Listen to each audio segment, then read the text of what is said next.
이 시간 함께 나누실 말씀 창세기 35장 1절에서 7절까지 말씀입니다.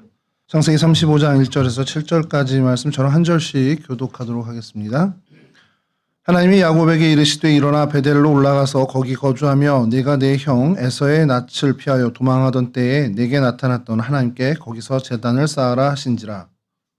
야곱이 이에 자기 집안 사람과 자기와 함께한 모든 자에게 이르되 너희 중에 있는 이 막신상들을 버리고 자신을 정결하게 하고 너희의 유력을 갖고 입으라.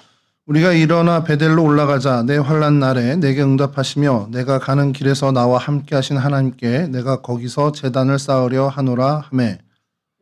그들의 자기 손에 있는 모든 이 망신들과 자기 귀에 있는 귀걸이들을 야곱에게 주는지라. 야곱의 것들을 세신 그쪽 상수리 나무 아래에 묻고 그들이 떠났으나 하나님이 그 사면 고울들로 크게 두려워하게 하셨으므로 야곱의 아들들을 추격하는 자가 없었더라.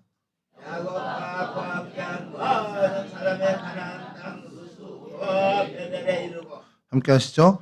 그가 거기서 제단을 쌓고 그곳을 엘베델이라 불렀으니 이는 그의 형의 낯을 피할 때에 하나님이 거기서 그에게 나타나셨음이더라.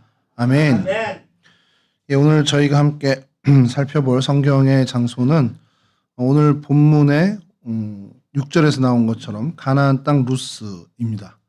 루스인데요. 사실은 루스라고 우리가 알기보다는 베델로 더 잘 알고 있는 땅입니다. 루스라고 하면은 이제 그 히브리어로는요. 이게 정확히 아몬드 나무라는 뜻을 갖고 있습니다. 그러니까 완전히 사전적인 의미로는 루스 그러면 아몬드 나무. 근데 여러분들이 혹시 관심을 갖고 성경 사전이나 뭐 이런 프로그램에서 루스를 치면 살구나무라고 나옵니다. 그래서 제가 이게 되게 혼동이 된 적이 있었어요. 그래서 루스가 왜 어디서는 아몬드 나무고 어딘 살구나무지? 그래서 이제 파헤치기 시작했는데 어원적으로는 무조건 아몬드 그 견과류 나무가 맞습니다. 맞는데 이게 어떤 식물학적인 어떤 분류보단 어떤 열매의 외형적인 특징을 가지고 이렇게 이제 번역을 하고 이렇게 명명을 하다 보니까 살구나무라는 번역이 오역이라기보다는 이제 그 아몬드 열매나 견과류의 열매 어떤 그런 호두 뭐 이런 열매 비슷하게 돼서 그냥 어떤 분류를 혼동해서 이렇게 번역을 한 약간의 그 착오라고 보시면 됩니다. 그래서 아직도 이제 고쳐지지 않은 성경 사전이나 이런 곳에서 살구나무로 많이 나오긴 하는데 성경학자들 특히 이제 구약 성경학자들은 아몬드 나무라고 정확하게 이제 이야기하는 것이 주류이죠. 근데 또 한번 찾아보다 보면 이 루스라는 곳을 길을 잘못 들다라는 뜻으로도 나오는 성경 사전들이 있습니다. 이것도 좀 저희가 이야기를 한번 하고 좀 넘어갔으면 좋겠는 게 오늘이 루스니까 아마 평생에 저희가 이 루스에 대해서 또 이야기할 기회가 없을 것 같은데요. 이 루스가 히브리 말의 그 라자라는 그 단어에서 출발한 것으로 이제 보는 경우입니다. 그렇게 되면 이게 이제 지명이나 식물을 이야기할 때는 분명히 아몬드 나무, 견과류 나무를 지칭하는 게 맞는데 그렇게 이제 어원적인 면에서 따라오면 동사형으로 비틀거리다라는 굽다, 벗어나다라는 뜻을 갖고 있는 그 경우도 있긴 합니다. 그래서 이제 시편 1편 1절에 악인의 꾀를 쫓지 아니하며 하는 그 단어와 어근이 같은 그런 단어이기도 해요, 이 루스가. 그러다 보니까 이제 해석을 이거 그러면 비틀거리다 혹은 길을 벗어나다는 의미 아니야?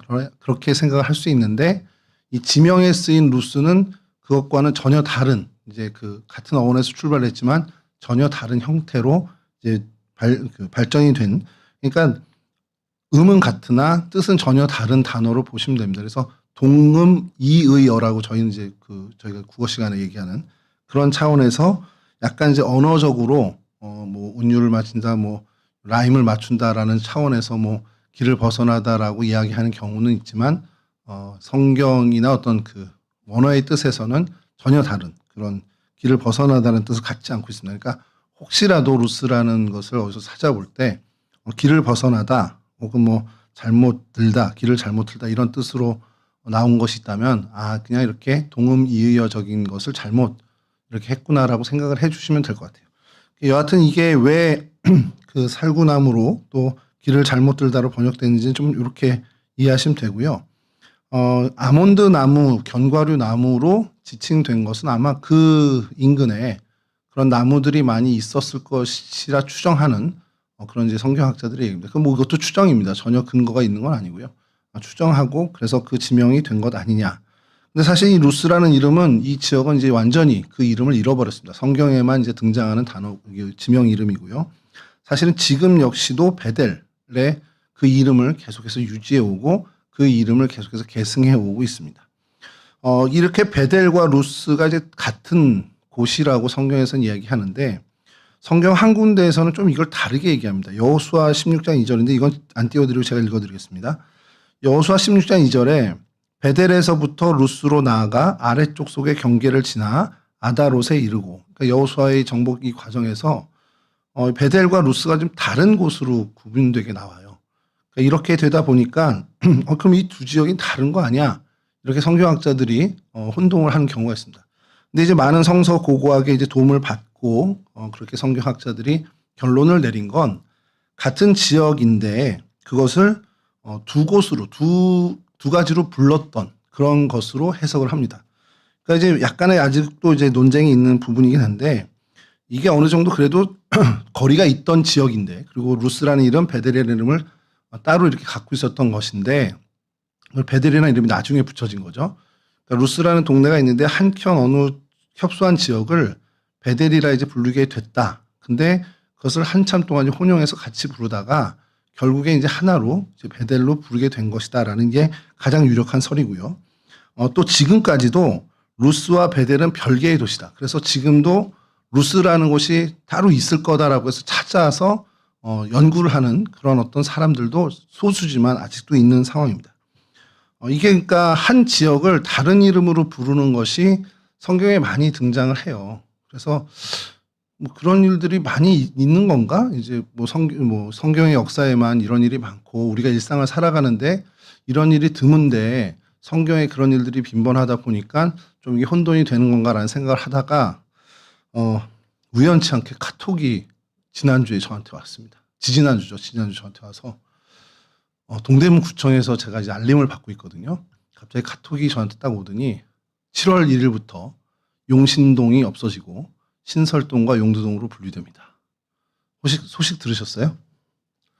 이 얘기를 제가 제 주변 사람들을 목사님들한테 했더니 용신동이 뭐야? 용두동 신설동은 알겠는데 근데 이제 용두동이나 신설동에 거주하는 분들은 용신동이 좀 익숙할 거예요. 왜냐하면 주민등록 등본이나 여러 행정적인 처리를 하러 갈 때 용신동 주민센터를 갑니다. 그러면 용두동 주민센터는요? 없습니다. 신설동 주민센터도 없습니다. 그냥 용신동이라고 해서 신설동과 용두동의 모든 행정 업무는 이 용신동이라는 곳에서 합니다. 그럼 이 용신동이라는 곳이 그러면 주소에 치면 나오냐? 예를 들어서 용두동 몇 번지, 신설동 몇 번지를 용신동 몇 번지로 치면 나오냐?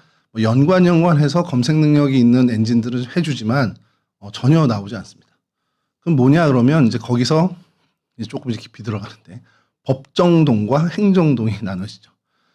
제기동은 법정동일까요? 행정동일까요? 법정동입니다.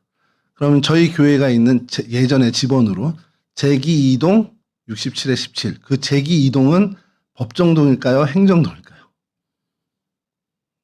여기 한번 우리가 골든벨을 한번 해야 되는데 그건 행정동입니다. 이게 뭐냐면 제기동이라는 건 하나예요. 그리고 그것이 법정동으로 굳어져 있는데 편의상 두 곳으로 나눠서 여기는 1동으로 하자, 여기는 2동으로 하자 해서 주민센터를 달리 구분해서 그 행정 서비스를 한 적이 있습니다.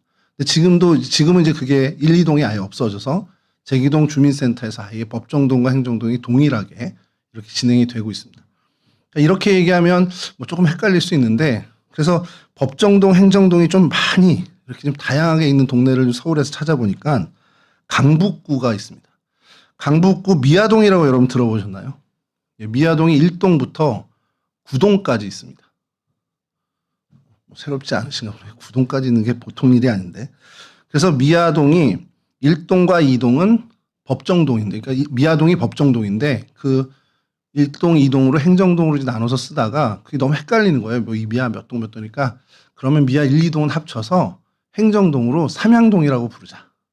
그래서 삼양동 주민센터를 세우고 거기서 미아 1, 2동의 사람들의 주민 행정을 담당시켰습니다.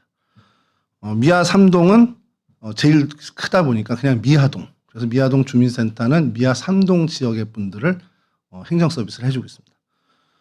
미아 6, 7동은 삼각산동으로, 미아 4동이랑 9동은 송중동으로, 미아 5동과 8동은 송천동으로 아예 주민센터가 그렇게 되어 있어요. 그러니까 그렇게 같은 지역인데 다르게 부르는 곳들이 이 서울에도 아주 많이 있습니다.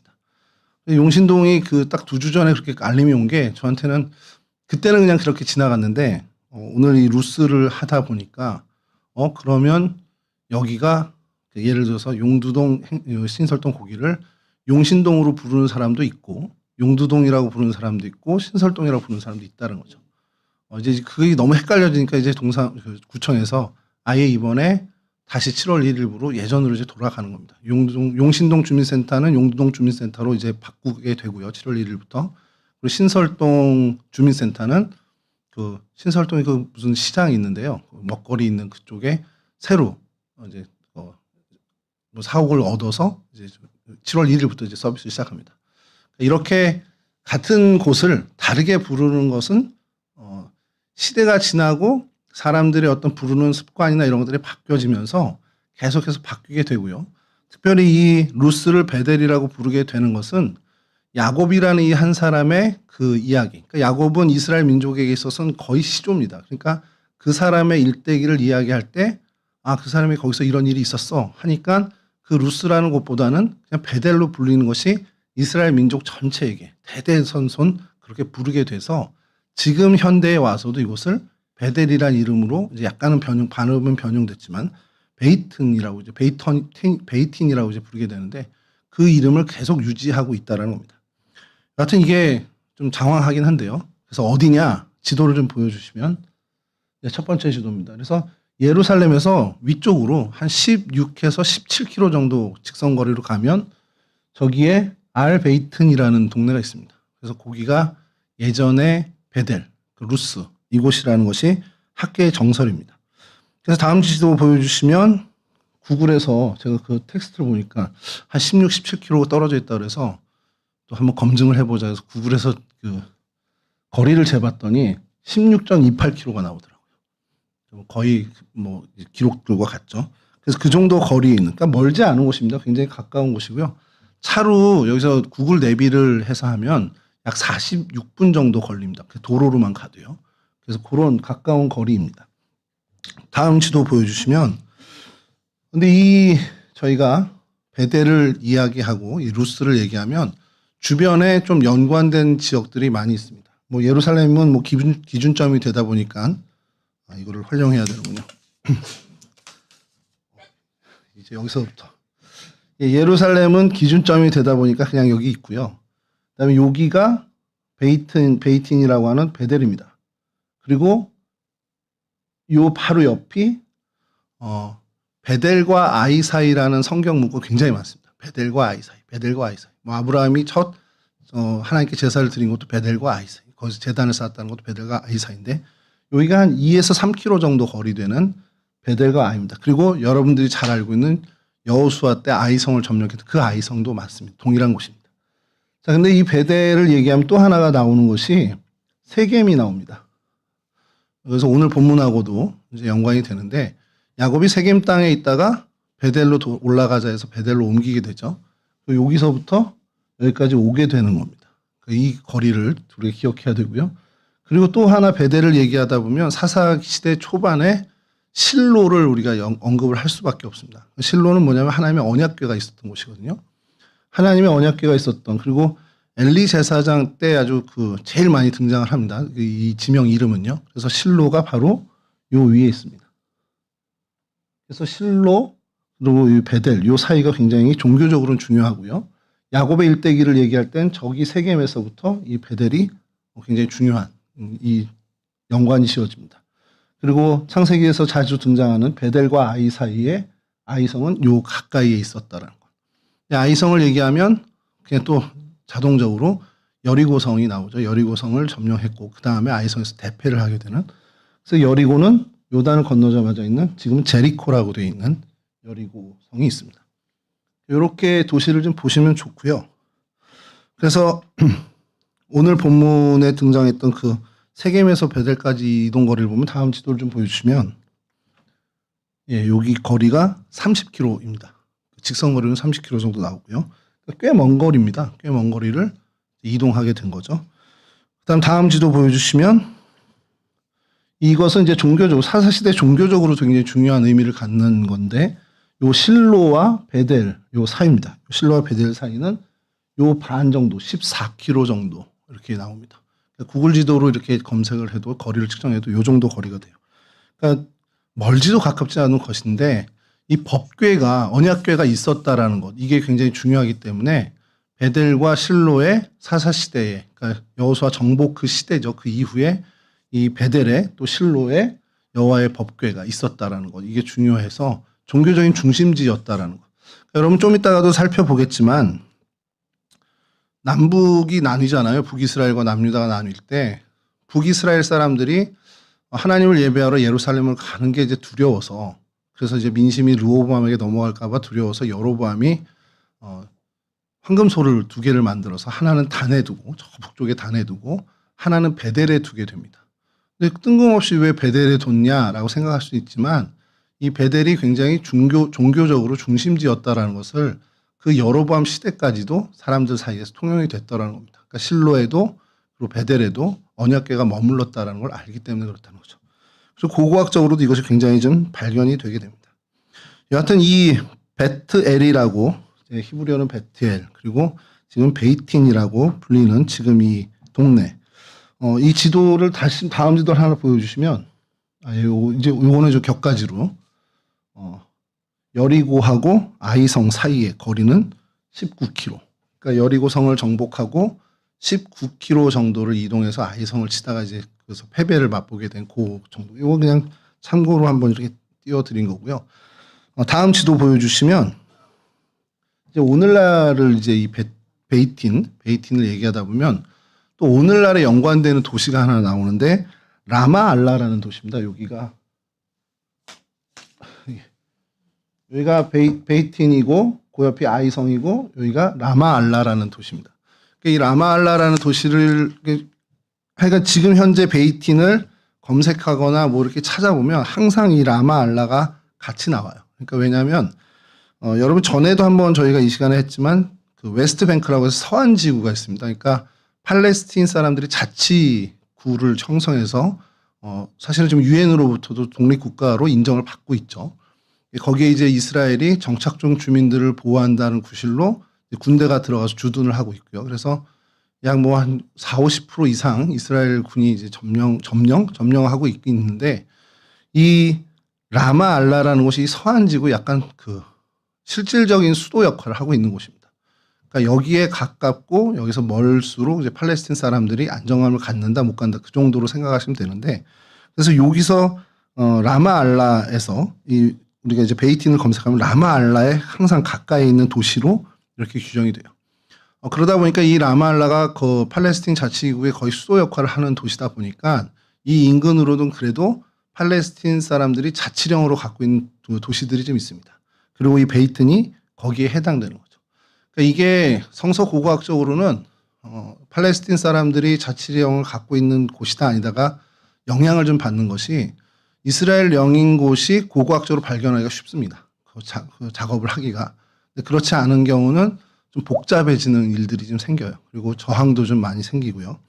그래서 이 팔레스틴 지역, 팔레스틴 자치구라고 하는 서안 지구라는 이 웨스트뱅크가 A, B, C 지역으로 나뉘는데 어디는 A 구역, 어디는 B 구역 그렇게 되는데 A 구역이라고 하는 것은 팔레스틴 사람들이 행정권도 갖고 있고 치안권도 갖고 있는 동네입니다. 그래서 이 라마 알라라는 곳이 그 A 지역에 속하고요. 그 다음에 B 지역이라고 구분을 보통 하는 경우는 행정이나 이런 것들은 팔레스틴 사람들이 갖고 있는데 치안 유지라든지 통제권은 이스라엘이 갖고 있는 그런 약간 혼용된 곳이 B 지역입니다. 이런 곳이 제일 많고요. 서안 지구엔. 그리고 C 지역이라고 하는 것은 이제 키부츠 농장 중심으로 많이 이렇게 C구역으로 분류가 되는데 그곳은 행정권도 그리고 경찰 치안이나 군사도 그런 통제권을 이스라엘 정부가 다 갖고 있는 곳이 이 서한 지구 안에 C지역입니다. 그리고 C지역이 지금 뭐 50% 이상이 넘어갔다라는 얘기를 하고 있고요. 근데 이 베이튼 같은 경우는 라마 알라처럼 A 지역, 그러니까 팔레스틴이 다 갖고 있는 지역이긴 한데 그 베이튼의 약 영토, 전체적인 영토의 70에서 80%를 C 구역으로 이렇게 변화가 되게 됩니다. 그러면은 뭐 이쪽이 그럼 이스라엘이 다 차지한 거냐? 그렇지 않고 사람이 살고 있는 그 중심 지역은 다 A 지역으로 돼 있긴 한데 그 나머지, 그러니까 우리로 치면 약 그린벨트 같은 느낌이 되는 사람이 거주하지 않는 그런 곳에 이스라엘 군이 이제 통제를 하고 있습니다. 그러니까 도시 확장도 안 되고요. 그 도시를 벗어나려고 할 때 도로교통을 이용할 때도 사실 쉽지 않은 그런 어떤 약간 섬 같은 느낌의 도시가 되어버립니다. 그래도 이 고고학적으로 발굴할 수 있는, 이따 사진을 보여드리겠지만 고고학적인 어떤 작업을 해야 되는 곳은 여전히 A 지역으로 분류되는 팔레스틴 사람들이 다 통제를 하고 있기 때문에 쉽지 않은 것은 현실적인 문제고요. 그래서 다음 사진 보여주시면 여기가 베이틴이라는 동네입니다. 뭐 그렇게 번화한 데도 아니고요. 그냥 팔레스틴 사람들이 살고 있고 경제적 기반도 사실 많지 않고요. 그래서 해외 원조를 통해서 거의 생계를 유지해 간다라고 보시면 됩니다. 그런 도시고. 근데 이제 도시가 그런 어떤 산업화가 되고 그렇지 않다 보니까 쾌적하다라는 이제 평가는 이제 있더라고요. 다음 사진 보여주시면 이게 주거 시설들인데 제가 봐도 좀 괜찮은 것 같아요. 전원주택 같고. 근데 어떤 경제 활동이나 이런 것들이 많지 않은 곳이긴 합니다. 다음 사진 보여주시면 이건 어느 분이 작품 사진을 올려놨더라고요. 그래서 이 지역 동네에 흐린 날, 뭐 비가 직접 오고, 그 다음 사진도 마찬가지고요. 예. 별로 그렇게 높지 않은 건물들이 많은데 어쨌든 사람들이 팔레스틴 사람들이 주로 거주하는 동네입니다. 그리고 다음 사진 보여주시면 이 베이틴에서 가장 높은 건물인데 모스크입니다. 이제 이슬람 사원이죠. 그래서 이슬람 사원이 이렇게 있고, 그래서 다음 지도를 좀 보여주시면 여기가 베이틴 도시 지역이 아까 그 사람들이 많은 거주 지역이고, 이쪽이 그 유적이 많이 발굴된 중심. 그리고 여기에만 유적이 발굴된 건 아니지만 주로 저쪽에서 발굴이 돼서 저 지역은 그래도 이스라엘 군이 이렇게 좀 하고 있어서 고고학적으로 발굴 작업을 좀 수월하게 할 수 있는 지역이 됐습니다. 그래서 구글에서 찾아봐도 저쪽으로는 이제 고고학 유적지라고 아예 따로 이렇게 좀 이름이 별칭으로 해서 베이틴에서 벗어난 그 구역으로 나옵니다. 그리고 그곳 사진을 지금 보여드릴 텐데, 예, 요런 약간 언덕 지역입니다. 언덕 지역이고. 근데 이게 여러분들 우리가 계속 그간 동안 많이 찾아왔지만, 어떤 종교적인 재단을 쌓다 뭐 이런 기록들이 있는 곳은 대부분 다 언덕에 있어요. 그러니까 뭐 저희 나라 종교성도 좀 그렇지만 이스라엘 민족도 뭔가 이제 신에 가까이 하나님께 이제 신에게 가까이 간다 그러면 약간 이제 언덕, 보다 평지보다 높은 곳으로 가서 재단을 쌓는 그런 어떤 종교적인 모습, 성향들이 있다라는 겁니다. 다음 사진 보여주시면 예, 그 언덕에서 찍은 거고, 다음 사진 보여주시고, 예, 요런, 그러니까 주변에 마을도 있지만 어쨌든 좀 그 마을에서 뒤편에 있는 이제 산, 언덕 그런 동네고, 그다음에 요 사진이 이제 그 다음 사진입니다. 발굴팀에서 올려놓은 사진입니다. 처음에 저게 뭐 천막 치고 노는 건가 그랬더니 고고학 발굴팀이 저기 현장 본부를 설치한 건데, 진짜 예전에 저희가 봤던 어떤 발굴팀의 규모에 비하면 굉장히 초라하죠. 그래도 이렇게 해놓고 나름대로 실도 이렇게 쳐놓고 그다음에 발굴 작업을 하고 있는 겁니다. 이게 이제 고대 도시의 흔적들입니다. 고대 도시의 흔적들이고, 그러니까 이게 시대는 거의 이제 비잔틴 시대의 거죠. 그 전에 뭐 고대 청동기 시절 뭐 그런 거는 아니고요. 그때는 이제 유물들이 조금 출토가 됐지만 보통의 이 흔적들은 이 성터라든지 집터라든지 하는 것은 거의 이제 비잔틴 시대의 것으로 보시면 됩니다. 다음 사진 역시도 마찬가지입니다. 이건 조금 이제 좀 덜 무너진 그런 부분이고, 다음 사진 보여주시면 굉장히 이제 넓은 지역으로 이렇게 계속해서 이런 돌 무더기들, 그러니까 실제 이제 벽으로 활용되었던 그 터들이 계속해서 발견됩니다. 다음 사진도 마찬가지고요. 예, 그 다음 사진도 마찬가지입니다. 예, 그 다음 사진도 예.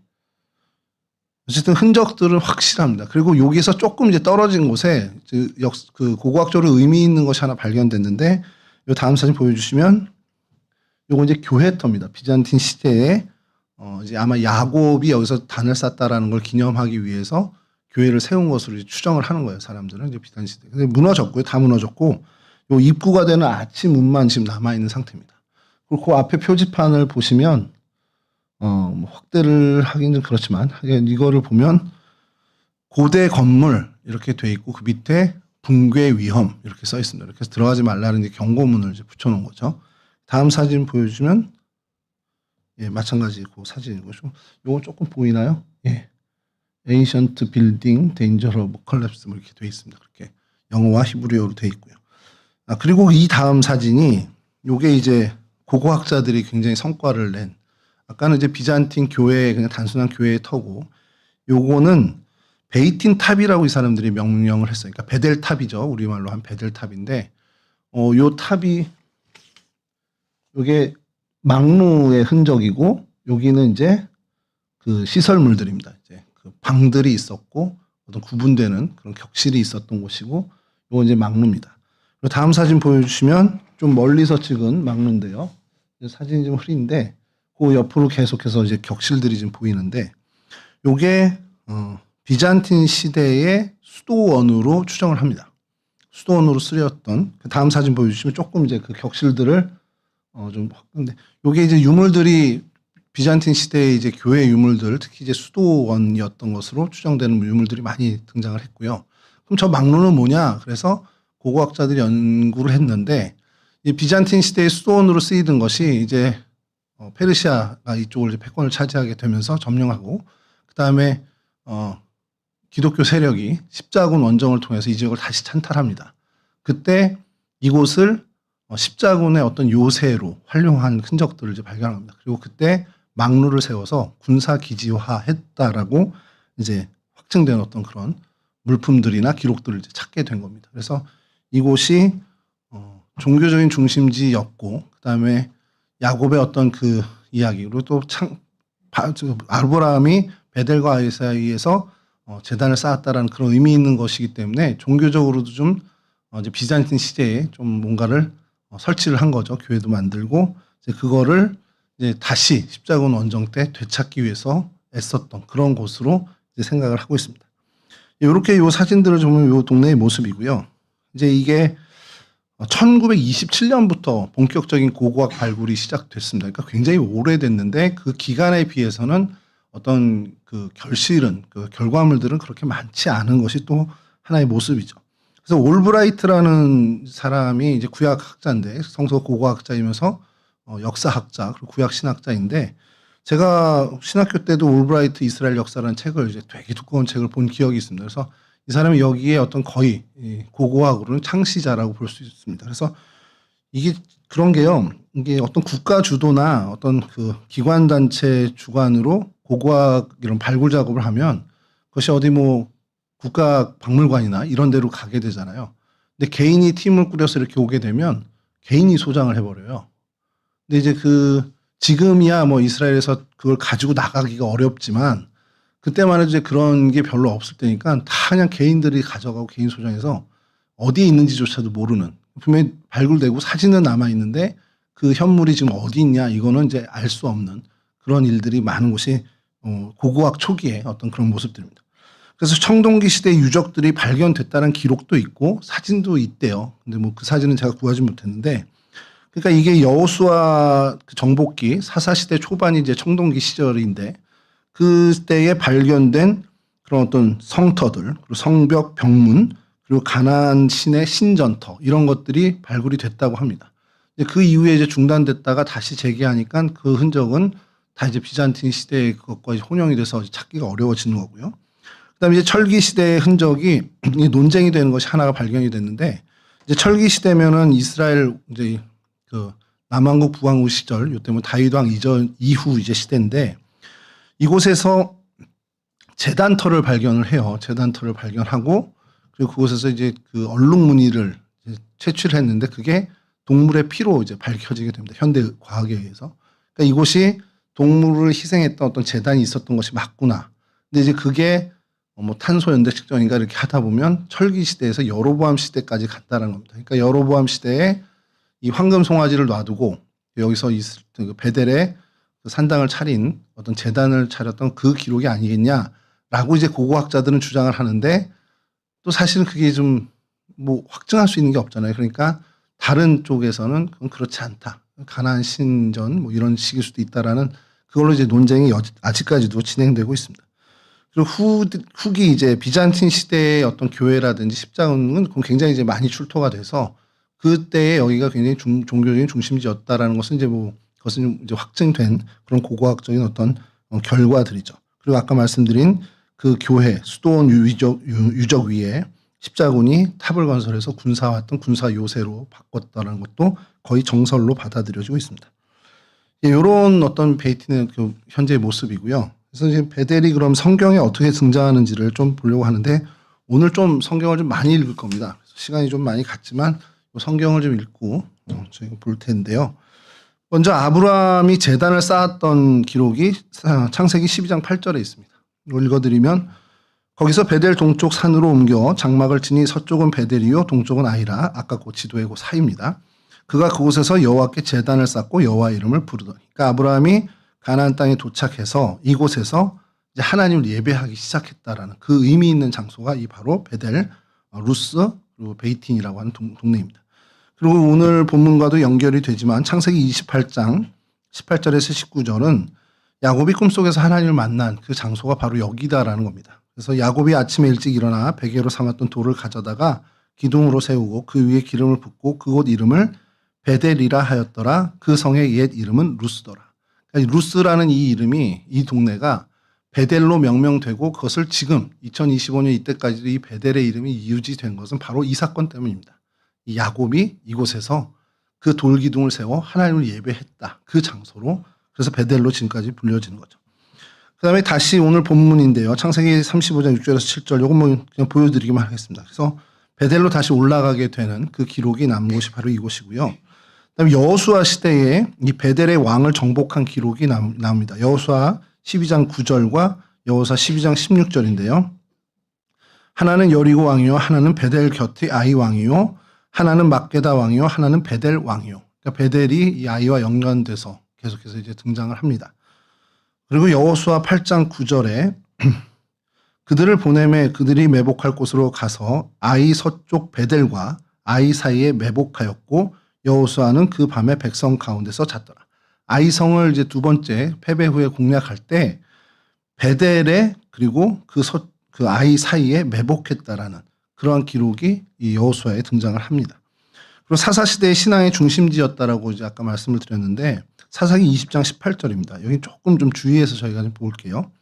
사사기 20장 18절 이스라엘 자손이 일어나 베델에 올라가서 하나님께 여쭈어 이르되 우리 중에 누가 먼저 올라가서 베냐민 자손과 싸우리까 하니 여호와께서 말씀하시되 유다가 먼저 갈지니라 하시니라. 우리가 잘 알고 있는 베냐민 지파와 이스라엘 전체 지파의 전쟁이 있었습니다. 그때 여호와 하나님의 뜻을 묻기 위해서 언약궤 앞으로 나가서 하나님의 뜻을 구하는데 그때 그 언약궤가 베델에 있었다는 거예요. 실로가 아닌 베델에 있었다는 것. 이게 굉장히 중요한 기록입니다. 그리고 이어지는 사사기 20장 26절에서 27절에 이에 온 이스라엘 자손 모든 백성이 올라가 베델에 이르러 울며 거기서 여호와 앞에 앉아서 그날이 저물도록 금심하고 번제와 화목제를 여호와 앞에 드리고 이 베델에서 있었던 일입니다. 이스라엘 자손이 여호와께 물으니라 그때에는 하나님의 언약궤가 거기 있고 이렇게 베델에 하나님의 언약궤가 있었다는 것을 사사기 20장에서 완벽하게 명시를 해주고 있죠. 근데 여러분 우리가 조금 생각을 해야 되는 게 사사기 20장이다 보니까 이게 사사시대 후반에 있었던 일로 우리가 생각을 하기 쉽습니다. 근데 우리가 잘 알지만 사사기 17장 이후는 약간 첨부된 자료라고 보시면 돼요. 그러니까 사사시대 뭐 온니엘에서부터 쭉 그 사사의 일대기들이 쫙 나오잖아요. 그리고 그 다음에 17장 이후에는 이 사사시대가 이러한 사사들이 이렇게 활동을 했는데 얼마나 이 안에 질서가 없었고 하나님의 어떤 개입이 정말 없었는지 그러니까 그런 어떤 사사시대의 참상을 보여주기 위해서 17장에서 이 마지막 장까지 이어집니다. 그러면서 이제 등장을 하는 것이 그때엔 왕이 없으므로 그러면서 각자가 자기 소견대로 이렇게 결정했다라는 것이 4차례 이제 반복이 됩니다. 그러니까 그러니까 왕이 없었다라는 표현으로만 4차례, 각자의 소견대로 했다라는 게 2차례 이제 표현이 나옵니다. 그래서 사사기 20장의 이 사건은 초반 사건이에요. 그러니까 사사시대의 초반의 사건입니다. 그 근거가 뭐냐면 요건 제가 그냥 읽어드리겠습니다. 사사기 20장 27절에 28절인데 27절은 아까 읽었죠. 이스라엘 자손이 여호와께 물으니라. 그때에는 하나님의 언약궤가 거기 있고 그 다음에 이어지는 말이 아론의 손자인 엘라살의 아들 비느하스가 그 앞에 모시고 섰더라. 이스라엘 자손들이 여쭈기를 우리가 다시 나아가 내 형제 베냐민 자손과 싸우리까 말리까 하니 여호와께서 이르시되 올라가라. 내일은 내가 그를 네 손에 넘겨주리라 하는지라. 이 베냐민 지파와 이스라엘 전체 지파의 싸움에 그 하나님의 신탁, 하나님의 뜻을 물었던 사람은 아론의 손자 비느하스였습니다. 그러니까 이 비느하스가 제사장의 역할을 하던 시절에 이 일이 있었다는 거예요. 그러니까 창세기 20장이라 후반에 있지만 사건은 사사시대 그 앞에, 그러니까 여호수아 정복기 바로 이후 사사시대 초반에 있었던 일을 기록하고 있는 겁니다. 그러니까 이 베델이 사사시대 초창기, 여호수아 정복 초창기에 이 베델이 여호와의 언약궤를 모시던 곳이라는 거예요. 그러니까 사실 실로보다도 먼저 앞서서 여호와의 언약궤를 모시던 이스라엘 백성에게 있어서는 굉장히 종교적으로 굉장히 중요한 어떤 중심지였다는 것을 우리가 알 수 있다는 겁니다. 이 이후에 사실은 이런 정서가 계속 이스라엘 민족 가운데 계속 이어져 갔고 그러다 보니까 앞서 말씀드린 것처럼 여로보암이 금송아지 제단을 이곳에 세우게 되는 겁니다. 열왕기상 12장 28절에서 29절입니다. 이에 계획하고 2 송아지를 만들고 무리에게 말하기를 너희가 다시는 예루살렘에 올라갈 것이 없도다. 이스라엘아 이는 너희를 애굽 땅에서 인도하여 올린 너희의 신들이라 하고 하나는 베델에 두고 하나는 단에 둔지라. 저 북쪽 단에 하나 두고 그리고 이 유다 가까이에 이 베델에 아까 말씀드린 것처럼 예루살렘에서 얼마 안 떨어진 16km 정도밖에 안 떨어진 이 베델에 이 황금소 제단을 놓은 겁니다. 그러면서 열왕기상 12장 32절에서 33절에 좀 보면 또 이런 기록이 있습니다. 8째 달 곧 그 달 15째 날로 절기를 정하여 유다의 절기와 비슷하게 하고 제단에 올라가되 베델에서 그와 같이 행하여 그가 만든 송아지에게 제사를 드렸으며 그가 지은 산당에 제사장을 베델에서 세웠더라. 그가 자기 마음대로 정한 달 곧 8째 달 15째 날로 이스라엘 자손을 위하여 절기로 정하고 베델에 쌓은 제단에 올라가서 분향하였더라. 실질적으로 대대적인 제사를 이 베델에서 여로보암 왕 주관으로 드리게 됐다라는 겁니다. 그 기록이 있고 그러니 그 사사시대 초반기에 종교적 중심이었던 이 베델이 여전히 북이스라엘에게서도 종교적인 중심지가 되는 그런 모습을 저희들이 보게 됩니다. 자, 이렇게 사실은 어떻게 보면 하나님의 그 선한 어떤 하나님과의 굉장히 밀접한 아름다운 그런 곳이었던 곳이 여로보암 왕 이후로 굉장히 우상 숭배의 중심지가 되어버렸잖아요. 이곳을 하나님이 그냥 두고 보실 리가 없습니다. 그래서 열왕기상 13장 2절에 하나님의 사람이 제단을 향하여 여호와의 말씀으로 외쳐 이르되 제단아 제단아 여호와께서 이와 같이 말씀하시기를 다윗의 집에 요시아라 이름하는 아들을 낳으리니 그가 내 위에 분향하는 산당 제사장을 내 위에서 제물로 바칠 것이요 또 그 사람의 뼈를 내 위에 사르리라 하셨느니라. 그러니까 요시아 왕의 종교 개혁을 이제 예언한 그 예언입니다. 그러니까 이 단에 있는 제단이 다 회파될 것을 예언하는 거죠. 그리고 이 예언이 열왕기하 23장에 가서 성취가 됩니다. 열왕기하 23장 15절에서 16절. 또한 이스라엘에게 범죄하게 한 느밧의 아들 여로보암이 베델에 세운 제단과 산당을 왕이 헐고 또 그 산당을 불사르고 빻아서 가루를 만들며 또 아세라 목상을 불살랐더라. 요시아가 몸을 돌이켜 산에 있는 무덤들을 보고 보내어 그 무덤에서 해골을 가져다가 제단 위에서 불살라 그 제단을 더럽게 하니라. 이 일을 하나님의 사람이 전하였더니 그 전한 여호와의 말씀대로 되었더라. 이 열왕기상에서 열왕기하까지 가서 이 예언이 이루어집니다. 이게 사실 성경을 꿰뚫어 보면 놀라운 일이죠. 여하튼 이러한 그 더럽혀졌던 이 땅을 이렇게 멸망할 것을 회파될 것을 예언하고 그것을 또 하나님이 실현합니다. 이것은 뭐 아모스도 동일하게 예언을 했던 부분입니다. 아모스 3장 13절에서 15절이 주 여호와 만군의 하나님의 말씀이니라 너희는 듣고 야곱의 족속에게 증언하라. 내가 이스라엘의 모든 죄를 보응하는 날에 베델의 제단들을 벌하여 그 제단의 뿔들을 꺾어 땅에 떨어뜨리고 겨울궁과 여름궁을 치리니 상하궁들이 파괴되며 큰 궁들이 무너지리라 여호와의 말씀이니라. 이 아모스도 이 베델의 우상 숭배였던 제단이 회파될 것을 예언을 합니다. 뭐 호세아에서도 동일하게 나오는데 호세아에서는 조금 다르게 표현을 해요. 그러니까 베델을 벳아웬이라고 이제 표현을 합니다. 그러니까 우상 숭배의 집이라는 뜻으로 이제 베델이라고 하지 않고 하나님의 집이라고 하지 않고 벳아웬 우상 숭배의 집이라고 이제 칭하면서 이 베델의 멸망을 또 얘기를 하죠. 이런 일들 외에 이제 또 하나 저희가 베델에 있었던 일을 하나 하면 열왕기하 2장 23절인데요. 엘리사가 거기서 베델로 올라가더니 그가 길에서 올라갈 때 작은 아이들이 성읍에서 나와 그를 조롱하여 이르되 대머리여 올라가라 대머리여 올라가라 하는지라. 엘리사를 조롱했던 아이들이 이제 곰에 찢겨 죽인 그 사건도 이 베델에서 일어납니다. 그러니까 이것을 뭐 해석하는 분들은 이 베델이 굉장히 영적 타락을 보여줘요. 하나님의 사람이 와도 무시하고 하나님의 선지자라고 해도 그냥 별거 아니게 취급하는 그런 영적 분위기였다라는 것을 보여주는 사건이라고 이제 해석을 합니다. 여하튼 이렇게 베델에서 참 많은 일들이 벌어지고요. 사실은 이 베델이 굉장히 좋은 의미, 그 좋은 의미의 땅이죠. 하나님의 집이라는 이름 자체부터. 야곱이 굉장히 어떻게 보면 야곱과 연결된 정말 의미 있는 땅인데 이것이 후일에 어쨌든 간에 우상숭배로 더럽혀지는 것을 저희들이 보게 됩니다. 근데 오늘 저희가 좀 이 모습을 보면서 본문을 창세기 35장으로 삼게 된 것은 이 야곱의 마음을 좀 헤아리는 그 되게 중요한 사건을 좀 되새겨 봤으면 하는 마음입니다.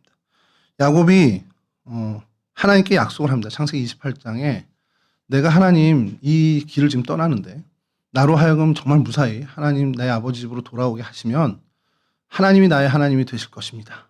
그리고 이 내가 지금 잤던 이곳이 하나님을 예배하는 예배의 터, 그러니까 제단이 될 것입니다. 이 두 가지 그리고 거기에 제 소득의 10분의 1을 하나님께 드리겠습니다는 이 세 가지 약속을 합니다. 그리고 그대로 하나님 또 그 야곱을 지켜주셨죠.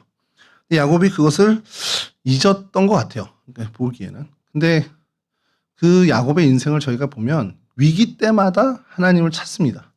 그러니까 사실은 그 28장에 나오는 이 베델에서 기도하게 된 것도 그가 처음 경험하는 생소한 경험입니다. 엄마 품을 떠나서 이 마마보이였던 야곱이 엄마 품을 떠나서 혼자 그 노숙을 하게 되는 그 시기에 하나님을 찾고 그래서 하나님 만나 주셨죠.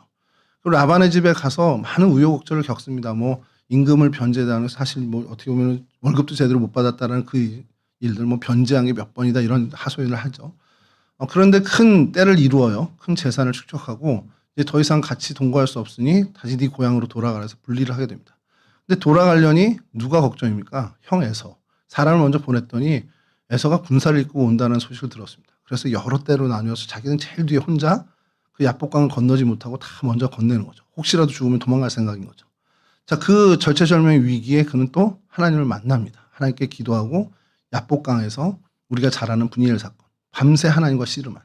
그 씨름하다는 표현이요. 우리말에도 좀 비슷한 것이 우리가 뭔가 어떤 일을 하나 놓고 막 집중하면 저 일과 뭐 씨름한다 이런 표현을 하는 것처럼 밤새 하나님과 이제 하나님과 씨름한 것은 하나님께 기도를 했다라는 겁니다. 그리고 그것을 하나님이 만나 주셨고 그의 이름을 이스라엘로 바꿔주는 놀라운 은혜를 경험하고 또 에서와 극적으로 화해까지 하나님이 이루어 주셨죠. 그 위기가 넘어갔습니다.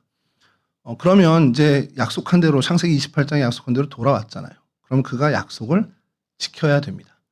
근데 그가 엉뚱한 곳에 가죠. 세겜에 가서 엘헬로의 이스라엘이라고 해서 그곳에 단을 쌓고 하나님께 예배를 드립니다만 아마 야곱은 그 정도로 하나님께 그럼 내가 약속을 지켰겠다라고 생각을 한 것 같아요. 근데 하나님은 정확하게 그에게 요구하시는 것이 네가 처음 약속한 그곳에서 나에게 예배 드려라는 겁니다. 그리고 오늘 본문 35장의 얘기처럼 하나님이 야곱에게 베델로 올라오라고 하시죠. 이때도 그가 하나님을 이렇게 찾게 되고 하나님의 음성을 듣게 된 것은 그 디나라는 딸, 그가 강간을 당하고 그 오빠들이 가서 그 하몰 족속을 완전히 멸족시킵니다. 그 일이 이 야곱에게 위기가 돼요. 왜 위기가 되냐? 어디서 굴러온 집안입니다. 굴러온 집안이 그 지역에 원래 거주하고 있던 토착민의 한 족속을 완전히 씨를 말려버린 거예요. 그러면 그 인근에 있는 족속들은 어떻게 생각하겠습니까? 위험한 족속이 들어왔다는 겁니다.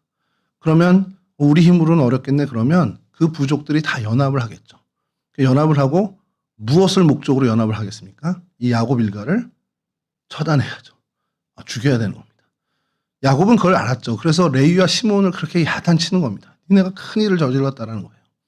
그리고 그제서야 다시 하나님을 찾고 하나님의 음성을 듣고 다시 베델로 올라가야 되겠다. 하나님의 음성을 듣고 베델로 온 가족을 이끌고 올라가는데 오늘 본문에서 우리가 읽었듯이 하나님이 그 주변을 두렵게 함으로 아무도 이 아들들을 추격하지 못하게 했다는 거예요. 근데 제가 여기서 보는 게 야 그래 이거 우리랑 비슷하다. 정말 위기 때마다 우리가 하나님을 찾는구나. 어려운 일이 있어야 하나님을 찾는구나. 그때마다 하나님의 음성을 우리가 듣는구나. 그런 생각을 하는데 저희 모습과 비슷한데 한 가지 저희가 간과한 것은 그럼 하나님이 그때만 우리에게 얘기하셨을까요? 우리의 위기 때만? 야곱의 위기 때만 하나님이 야곱에게 말씀하셨을까? 우리로 치면 우리가 어려워서 하나님께 눈을 돌릴 때만 하나님이 우리에게 말씀하실까요? 그렇지 않다는 겁니다. 하나님은 늘 언제나 우리와 함께 하시면서 우리에게 말씀하세요. 근데 우리가 듣지 않는 겁니다. 평안할 때, 화평할 때, 뭔가 평탄하게 갈 때는 하나님의 음성을 듣지도 않고 하나님을 신경도 쓰지 않는 겁니다.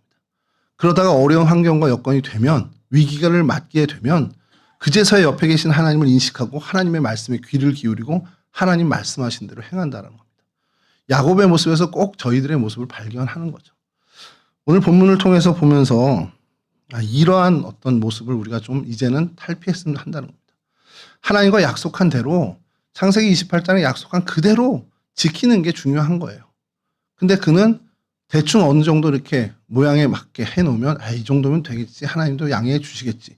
이런 생각으로 좀 안일하게 있었던 것이 첫 번째 문제고 그리고 위기를 맞을 때마다 하나님을 찾는데 위기 때만 말고 하나님께 늘 집중하고 하나님과 동행하는 삶을 살아야겠다라는 그런 모습을 저희들이 좀 깨닫게 되는 겁니다.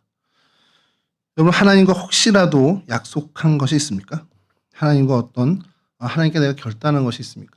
근데 그것을 내가 온전하게 지키지 못한 것 때문에 좀 찜찜한 것이 있다면 얼른 좀 지켜 나갔으면 좋겠습니다.